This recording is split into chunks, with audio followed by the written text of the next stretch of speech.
The reading for today is from Mother Teresa and Desmond Tutu. Mother Teresa says, "If we have no peace, it is because we have forgotten that we belong to each other." And Desmond Tutu says, "If we could but recognize our common humanity, that we do belong together, that our destinies are bound up in one another's, and that we can be free only together, that we can be human only together, then a glorious world would come into being where all of us lived harmoniously together as members of one family, the human family." And at this moment, So welcome to those of you who may have just arrived in the sanctuary. I know there's a few of you. The theme for the month of February is All the Colors of Love, and my talk title today is We Belong to One Another. Now, belonging is really the innate human desire that we have to be a part of something larger than ourselves. It's a primal, fundamental need that we have, very similar to our need for food or for shelter. A sense of belonging is often very critical for a person's sense of well-being. It improves our health and our happiness and our motivation. We see our lives through our connections with each other. We begin to realize that, everyone has struggles, and that everyone goes through some difficult times. And we recognize we are not alone on this human journey, that we're not alone in this experience of our humanity. In that, we can take much comfort.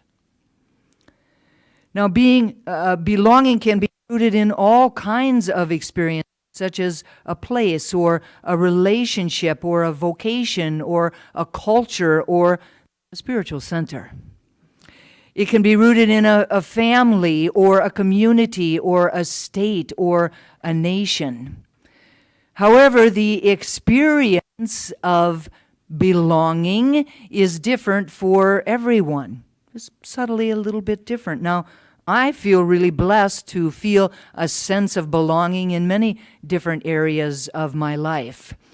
And when I feel a sense of belonging, I feel really seen and heard, and I feel accepted. I know that people know who I am, and I feel cared for and loved.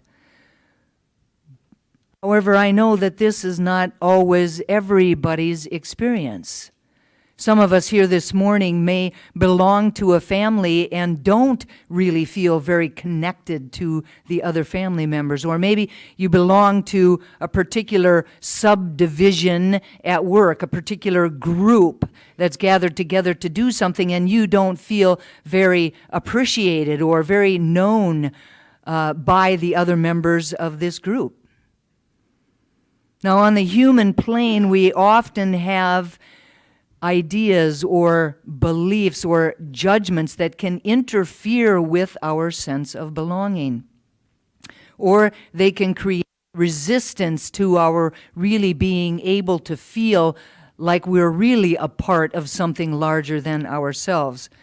Now, in order to create a sense of belonging, we have to be able to look at those ideas, to look at those beliefs, and to look at those judgments.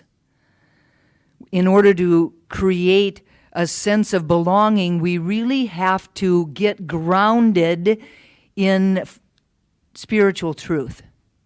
And that spiritual truth, that fundamental spiritual truth that we really need to get grounded in, is that God is all that there is. That is the really foundational idea that we should live our life from, the foundational belief that we should live our life from. It's the very presence of unconditional love, of harmony, of peace, of compassion, and of unity. It's the perfect starting point to really feeling like we belong. Throughout the universe, there exists an all-encompassing, all-loving energy that it flows through everything and everyone. Truly, we've said it before and we'll say it again, I know 1,000,000 times, there is not a place where God is not. There is not a spot where God is not. This oneness is really a force in consciousness that is able to transcend all cultures, to transcend all religions, all ideologies, all classes, and all national barriers and any other kind of division we could even ever possibly make up. It transcends all of them. This oneness unifies all manifestations of God in the experience of one divinity and of one humanity. This idea that we belong to one another fits our teaching to perfection, because we believe in the unity of all life, that there is only one life, whether it be human or animal or plant or mineral. There is only one thing ever happening. There is only this one life, one God, one life, one universe, one love, one human race, and one spiritual family. One. This fundamental principle of unity really guides the entire universe. There is one and only one heartbeat that really connects the totality of the cosmos. And I call it God. There is an at-one-ment. An at-one-ment, I love that word, atonement. At-one-ment. There is an at-one-ment within nature. There's a harmony and a nature that is at the very harmony and a unity that is at the very center of life itself. Ernest Holmes says, God is all there is. God includes everything, all possibility and all action, for the Spirit is the indivisible essence and substance of all form. The substance of all form. Now, while oneness is the truth of life itself, it's also true that there's a great multiplicity of manifestations or of expressions of the divine within that one. Each manifestation is an individual expression. It's unique unto itself. Nothing like it in the world. We have different cultures. We have different languages. We have different religions. We have different political affiliations. We have different ways of being in the world. And some of them can be very different from one another. We even have these physical bodies that seem to create a barrier between us and this experience of our oneness. All of these differences seem to really separate it, but the truth, the underlying truth, the bottom line is that divinity is at the center of everything. And because of that golden thread that weaves itself throughout all of life, we are one. We belong to one another. We are connected by love. No matter how separated we think that we are because of these human bodies, or because of our different beliefs, or because of our different thoughts, or the different ways we look, or the different ways we speak, we belong to one another in ways that can never be broken. That golden thread of God's stuff can never be broken. We can never truly be separated from one another. We're part of one indivisible whole. Our belonging is ultimately in God. Our belonging is ultimately in God. According to Ernest Holmes, to learn this is the secret of the ages. The root of all war, all suffering, all divisiveness, all fear, and all conflict is a belief in separation. This is the truth not only of our teaching, but of many other faith traditions throughout time. Really, if you're a follower of the Course in Miracles, it says it almost on every page. Separation. The division is the source of strife that exists between individuals, between families, between different religions, between different cultures, and between different nations. The solution, the fundamental solution to all human problems is the state of oneness. We belong to one another. Brené Brown says, we're in a spiritual crisis. The key to building a true belonging practice is maintaining our belief in the inextricable human connection. That connection, the spirit that flows between us and every other human in the world, is not something that can be broken.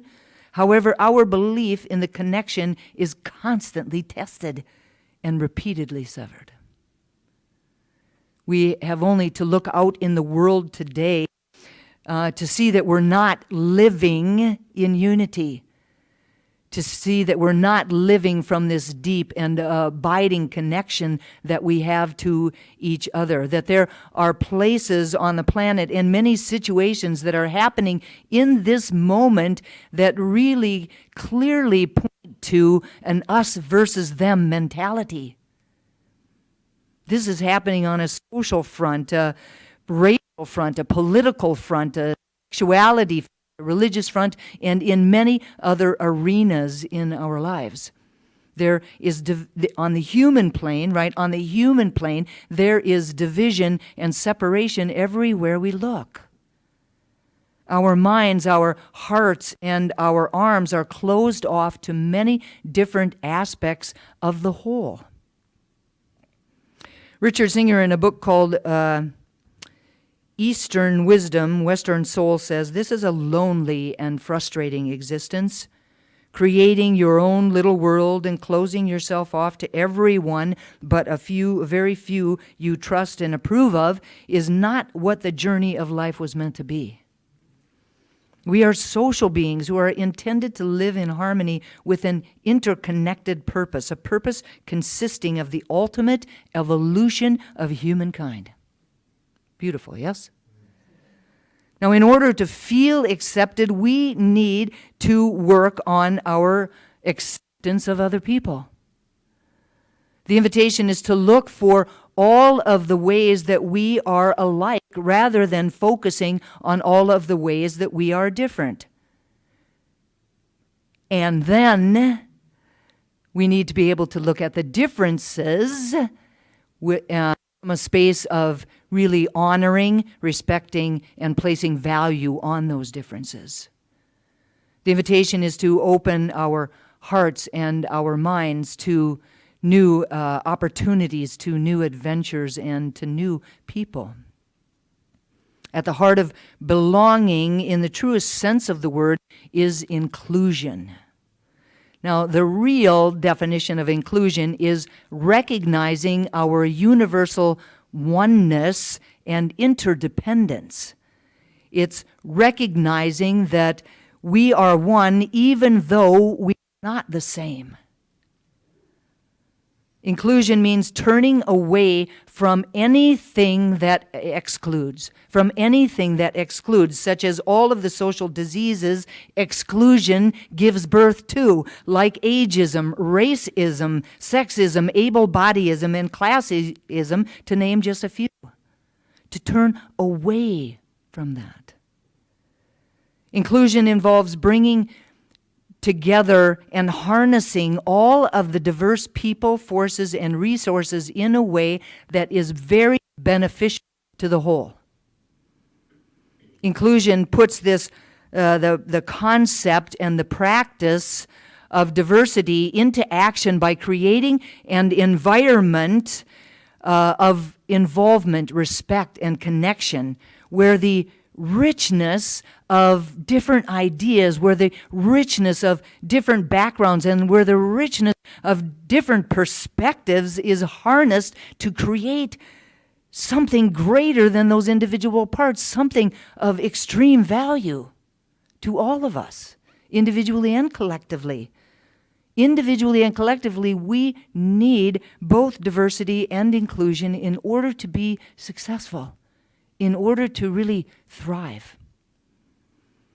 Reverend Dr. Ken Gordon, the spiritual director of Centers for Spiritual Living, says, when we come together and appreciate that there is something to be learned and something to be gained from each of the individual manifestations of God, what we do is set ourselves on the pathway of conscious evolution, consciously moving towards the divinity and the greatness that we are. So the first thing that we're being asked to do is to remember that God is all that there is, that oneness is the truth of life itself. We are one with God, one with the universe, one with the planet, and one with every other living thing and non-living thing on the planet.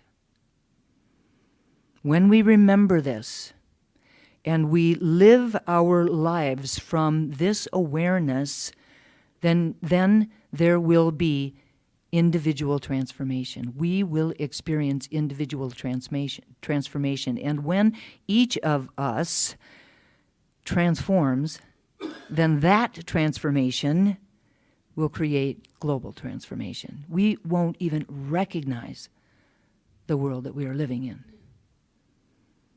The second thing that we're being asked to do is around this idea of belonging is described by Brené Brown in her book, The Gifts of Imperfection. She says, our sense of belonging can never be greater than our level of self-acceptance. Ooh, that got it. Our sense of belonging can never be greater than our level of self-acceptance. So the invitation, right? So the invitation is for all of us to make peace with ourselves, to find a way to be able to accept ourselves with all of our strengths and all of our weaknesses, to know that wholeness, that having this experience of being whole is about holding it all gently and without condemnation.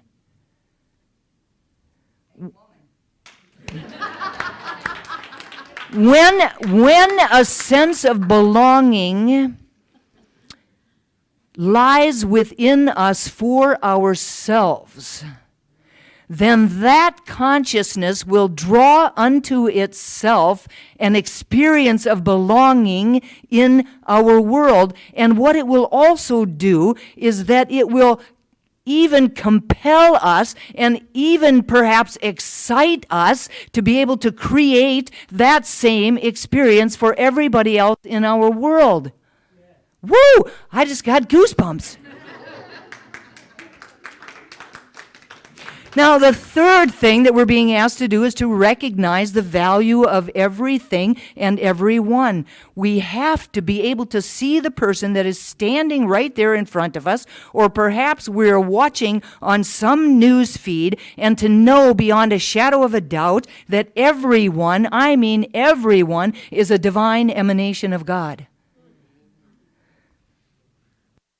That they are at their core something that is always inherently good. And if we were to focus on that inner goodness, our focusing would give us the perspective that we need to have to be able to be as present and as open as we can possibly be.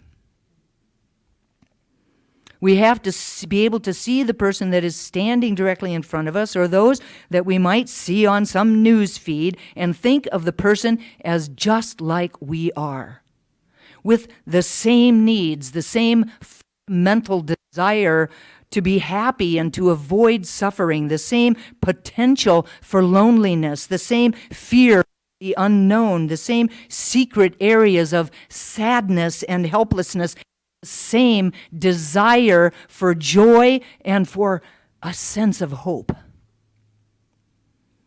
For real communication to be established, we must make a determined effort to see the person, whether they're standing in front of us or on that television,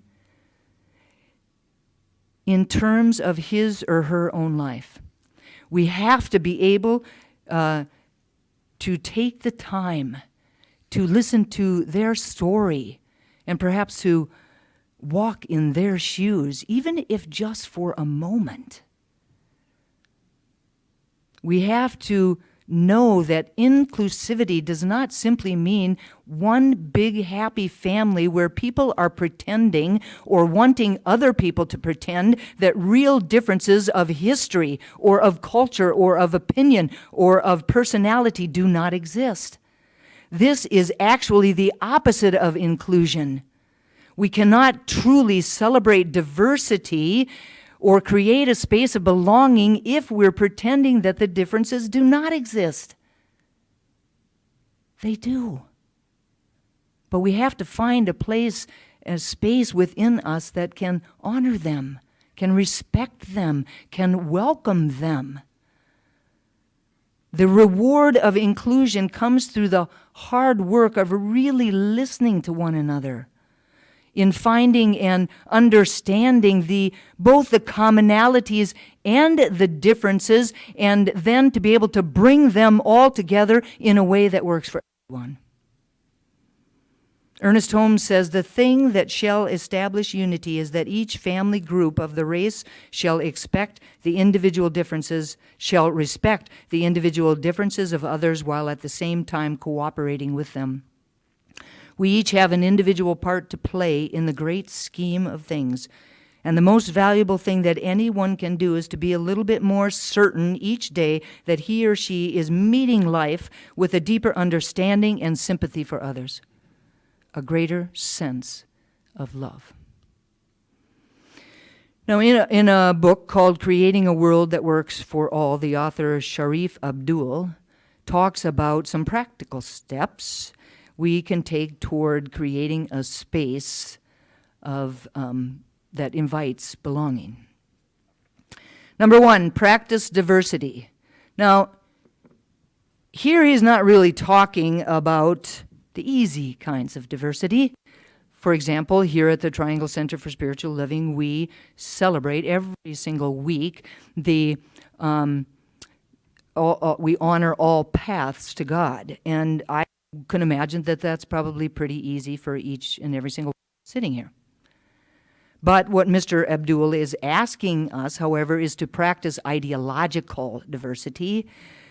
Can we practice diversity by recognizing that everyone, including those who oppose our way of living or whose way of living that we oppose, is important and significant to the tapestry of the whole? Number two, practice inclusivity by eliminating artificial boundaries. Now, this means to drop down our walls, to tear down the walls that we have constructed around our hearts, for whatever reason. We were the ones that put them up, and we are the only ones that can really take them down. And it's the only way that any of us are going to ever feel like we really, truly belong. Number three, stop thinking that we have to experience separation because we're different. The invitation is to look for the common ground. I promise you that if we look for it, we will find it on many different levels. And at the very least, the invitation is to remember that we are all divine emanations of God, without exception. That's not a common thing, but it's a common thing, if you get what I mean. Now, number four, interact with the other. Now, one of the most essential things that we need to do to live a life of inclusion, to live a life filled with a sense of belonging, is to establish unafraid, heartfelt communication with others. From the outside looking in, we will never understand each other. From the outside looking in, fear will always run the show. If we think that we know the people in our lives, but we've never really taken the time to really sit with them in conversation, we don't really know them. We can't really know them unless we make it a point of interacting with them. Now, when we begin to really communicate from that deep sense of who we are, of who we all are, and we begin to tell the truth to ourselves and to each other, then we will set ourselves and each other free. And so it is. Number 5, stop letting fear dictate your actions. The invitation is to do the inner work to find out what is back of that fear.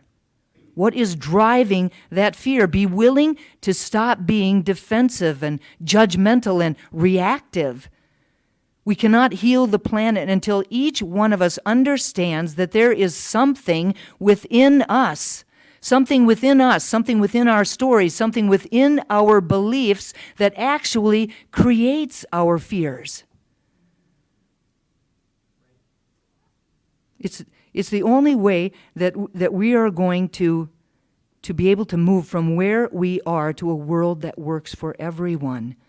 That is the single most important thing that maybe we can do, is letting go of that fears or finding out what those fears are about.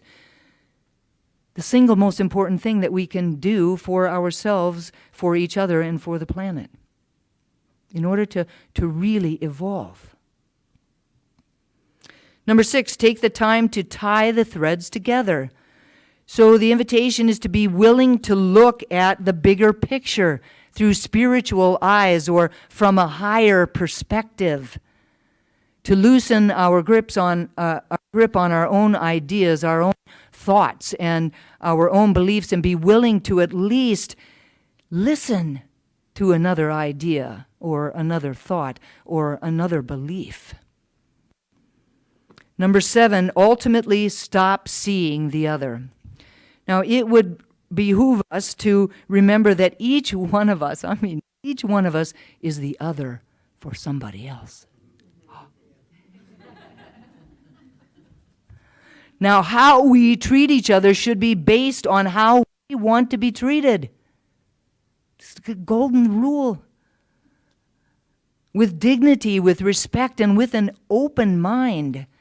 The invitation is to recognize when our perception of someone or something is based on an automatic thought process, something that's just on automatic pilot, a reactionary thought or moment in time.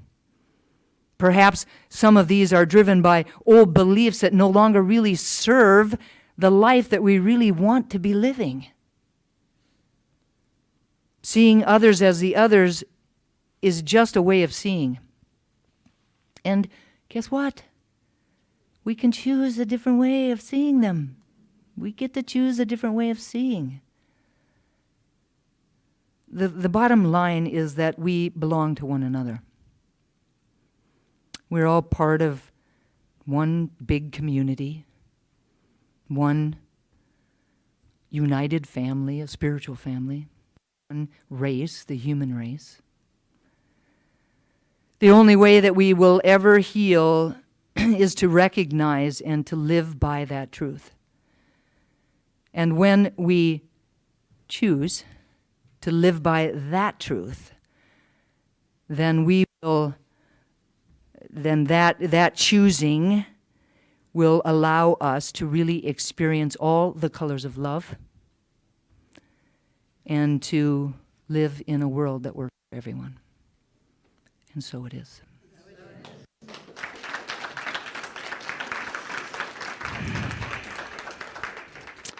So I invite us to turn within for a moment of prayer.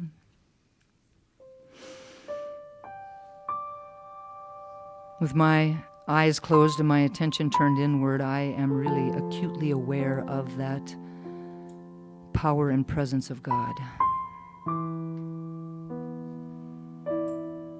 I feel connected to it, wrapped up in it, swimming in it. I am it, it is me, we are one. And just as I know that this is my truth, I know that it is the truth of each and every single one of us here today, each and every single one of us on the planet. There is not a place where God is not, and so what I know is that where each one of us is, God is, in its fullness and in its wholeness, a hologram of it in totality. The peace, the joy, the creativity, the love, the wisdom, the abundance, the grace. And it's from that place of unity that I speak these words about and for each of us today, truly knowing that we are spiritual beings having a human incarnation, that we are connected one to each other and to life itself through this golden thread of God's stuff, that we are connected in ways that can never be broken. And what I claim for each of us today is that from this moment on, we begin to really live our lives from that awareness. That we begin to truly recognize everyone we encounter in our families, in our communities, at our workplace, at the grocery store, and even those, yes, that we encounter on the news feeds. From that place, from that deep and abiding awareness of our unity with each other, that each and every single one of us is a divine emanation of God, innately good. That we all have these same kinds of needs and desires and struggles. That we are more alike than we are different, and yet those differences bring a richness to our life, a wholeness, a perfection that would not happen without the differences. And so we hold both our commonalities and our differences and respect them all, honor them all, welcome them all, knowing that it is truly the only way to create a world that works for everyone. And so I claim ease and grace for us around this. That we are not alone in doing it, that we are here with each other, supporting each other on this spiritual path, individually and collectively as this community. And I'm so grateful to know this truth and to speak these words. So grateful for the power of prayer, knowing that these words are loosed into a law that only ever says yes. That my words are clothed in form even as they are spoken. And so I speak them and release them with love and gratitude and full expectation of their manifestation, letting go and letting God be God. And I invite each of us to anchor this prayer for ourselves, for each other, and for the planet, simply by saying, and so it is, and so it is. Amen. Thank you, Cindy.